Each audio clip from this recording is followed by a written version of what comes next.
Paz do Senhor, meus irmãos, graças a Deus. Hoje, nossa lição de número 13, o nosso tema é Resistindo às Sutilezas de Satanás. Glória a Deus por essa revista, temas atuais, temas abençoados, que falou poderosamente ao nosso coração, pôde nos doutrinar ainda mais, estarmos na presença de Deus, podemos separar as coisas e ter um entendimento melhor acerca do que é aquilo que é a nossa atualidade.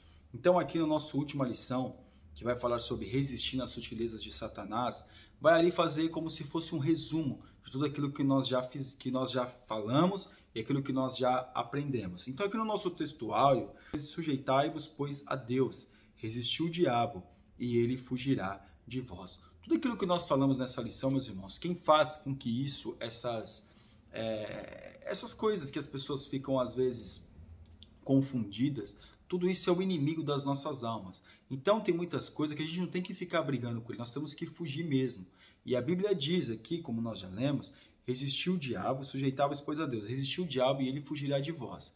Ou seja, resistir ao diabo. Nós temos que resistir às suas artimanhas. E muitas vezes a gente tem que mesmo se afastar de algumas situações para não pecar contra Deus. Está vendo um abismo ali? Se afasta dele. Então nós vemos aqui que tudo isso é o quê? É se sujeitar a Deus. Se nós nos sujeitarmos a Deus, consequentemente, a nossa visão, nosso entendimento, aquilo que nós temos, né, para que a gente venhamos discernir, vai ser melhor para nós. A nossa vida com Cristo vai ser melhor. O desejo de estar em Cristo e com Cristo vai ser melhor.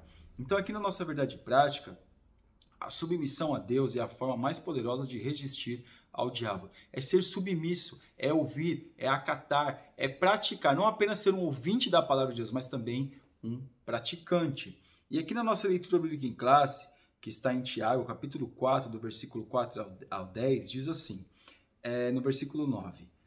Senti as vossas misérias e lamentai e chorai. Converta-se o vosso riso em pranto e o vosso gozo em tristeza. Humilhai-vos perante o Senhor e ele vos exaltará. Irmão, se sentir na miséria, se sentir um pecador, é se sentir um nada. Para que, através do Senhor, por isso que fala, humilhai-vos, porque essa é uma forma de humilhação. Não é que a gente vai ficar na miséria para poder, mostrar que nós somos bonzinhos. Não, meus irmãos. É nos colocar o quê? À disposição do Espírito Santo de Deus trabalhando na nossa vida. Porque o homem em si, a sua natureza é uma natureza miserável, tendenciosa, pecaminosa.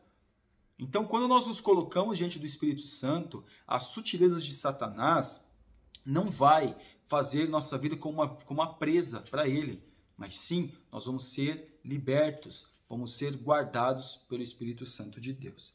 E aqui na nossa introdução, observamos em lições anteriores como a igreja genuinamente evangélica está sob ataque do inimigo. O que o inimigo fez? Ele não apenas ataca a igreja de fora para dentro, ele usou uma outra estratégia. Ele ataca a igreja agora de dentro mesmo. A igreja é atacada de dentro. Por isso que nós vemos muitos irmãos, às vezes, em conflitos. Muitas igrejas em conflitos. E eu não vou dizer que é conflito doutrinário, porque um crê que é predestinado, outro não crê em predestinação. Não é isso, irmão. São outras situações. As pessoas estão brigando.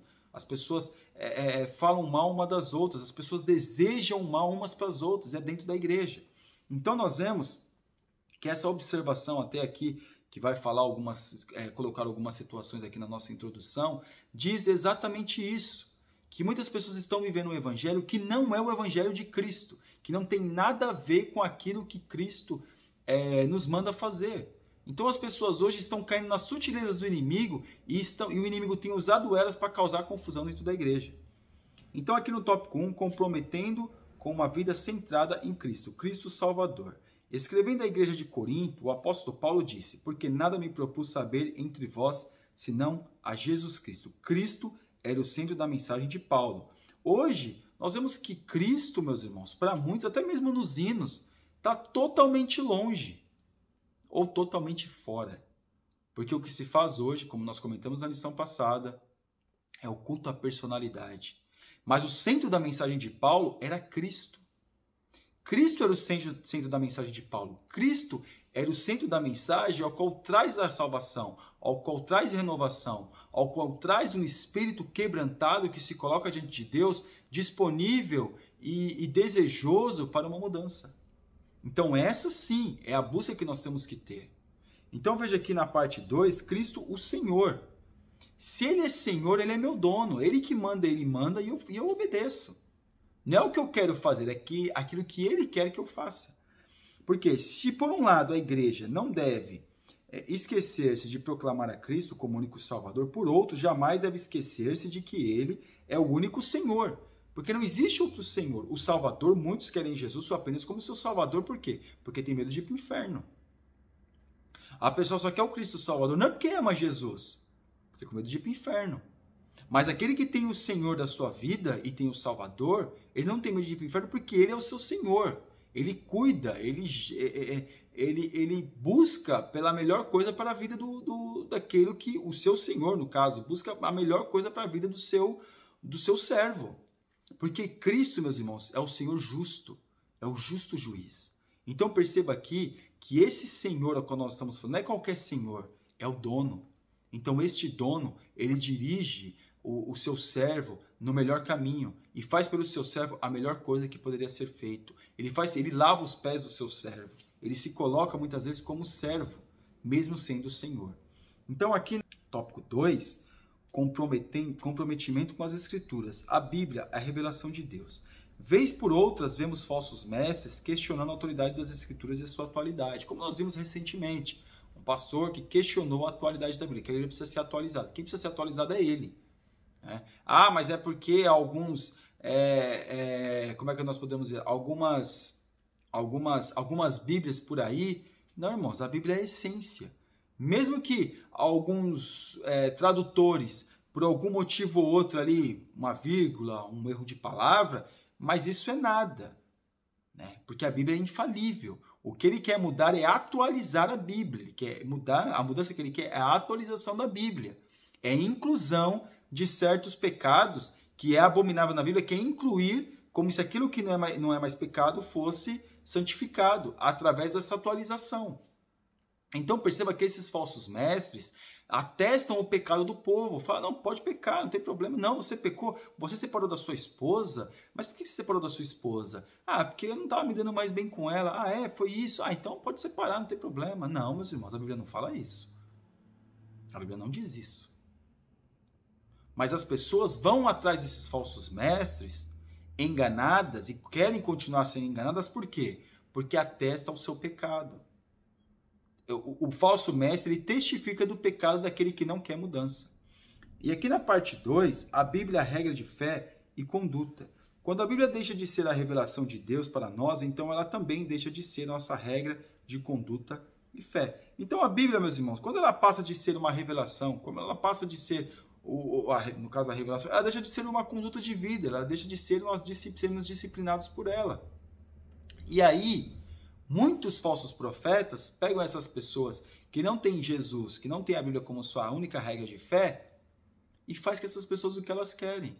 Por quê? A pessoa prefere dar uma oferta milionária para o pastor que atesta o seu pecado do que mudar a sua vida.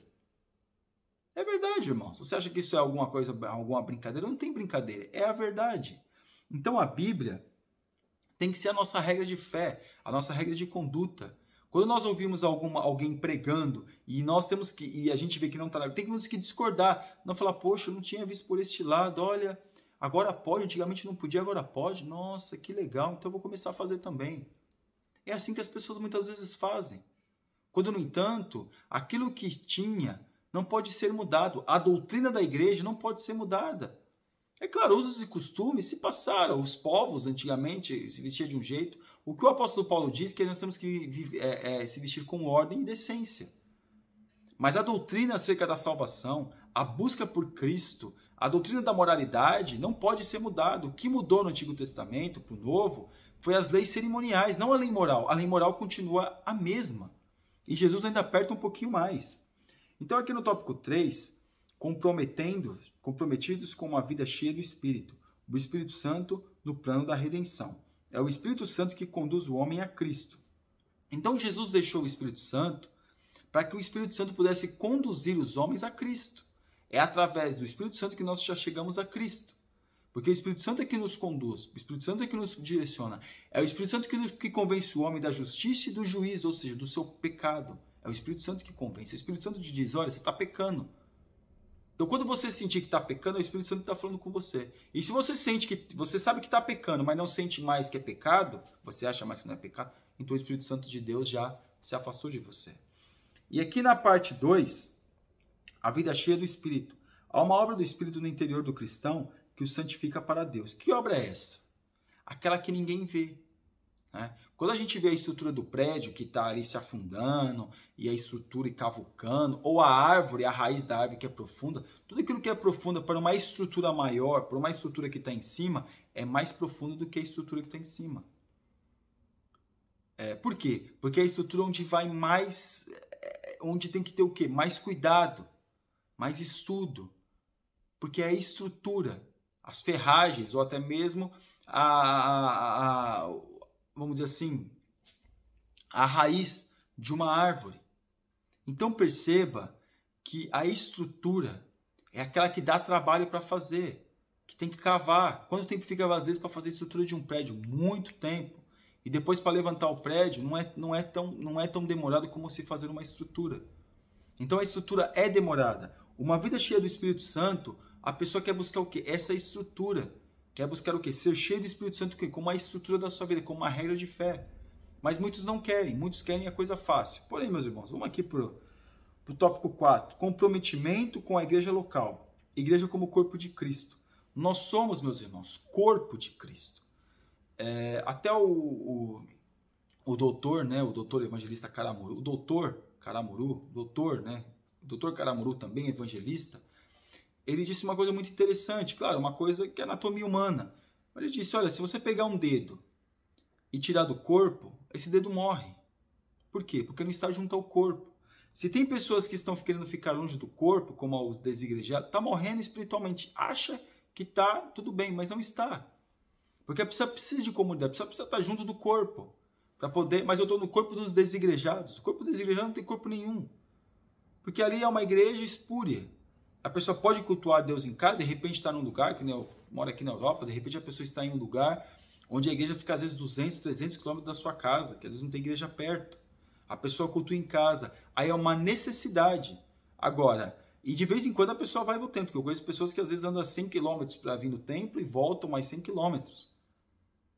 Então perceba que tudo isso aí são situações, isso não é uma regra.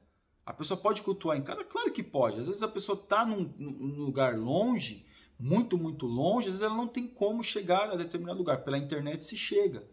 Mas não é o desejo da pessoa ir ver, porque a pessoa tem uma igreja na porta de casa e não quer ir para a igreja. Então, isso, meus irmãos, isso é muito complicado. E aqui na parte 2, o lugar e a importância de cada membro na igreja. A palavra igreja jamais deve significar templo. A palavra igreja não é templo. Templo é onde nós nos reunimos para cultuarmos a Deus. A igreja somos nós. E a igreja é o quê? Chamados para fora. Isso quer dizer igreja. A igreja, ela prega a palavra de Deus. Mas o desigrejado vai falar, mas eu também prego. Eu estou na minha casa, estou cultuando, mas estou pregando mais do que o pastor dentro da igreja. Irmãos, não cai nesse engano. Porque, na verdade, nós temos que pregar dentro da igreja e pregar na rede social, já que é uma ferramenta que não foi dada, que nós estamos vivendo nesse tempo. Então, perceba que, biblicamente, cada membro da igreja, assim como o corpo humano, possui seu lugar e função para exercer. Então, cada crente tem a sua função. Cada crente tem o seu lugar. Não tem nenhum crente que está fora do lugar. Cada crente tem o seu lugar. Apenas nós temos que buscar em Deus e saber qual de fato é o nosso lugar neste corpo. Não se engane com os falsos mestres, porque o diabo ele tem usado muitos pregadores para poder o quê? Enganar o povo. E quando a pessoa escuta uma palavra que vai de confronto ao seu pecado, que vai de confronto às suas certezas pecaminosas, a pessoa se sente, vamos dizer assim, até uns que dizem que se sentem ofendidos por isso, se sentem tristes e até questiona ou até critica aquele que está pregando a palavra de Deus. Ou você pensa que é fácil, irmãos? Jeremias sofreu perseguição, João Batista sofreu perseguição, Elias sofreu perseguição, Jesus sofreu perseguição, todos os profetas da Bíblia sofreram perseguição, Daniel, Ezequiel, todos eles sofreram perseguições. Mas nós temos que falar a verdade. Amém? E aqui é a nossa conclusão. Chegamos ao final desta lição e do trimestre. Nosso propósito foi mostrar os ataques sutis de Satanás contra a igreja e destacar as estratégias para o novo de Deus, permanecer firme na resistência contra o adversário. Sabemos que os dias são difíceis, mas o Espírito Santo é guia e auxiliador da igreja. Amém? Você ainda que não é inscrito no nosso canal está convidadíssimo a se inscrever e que Deus te abençoe em nome de Jesus. Deus abençoe.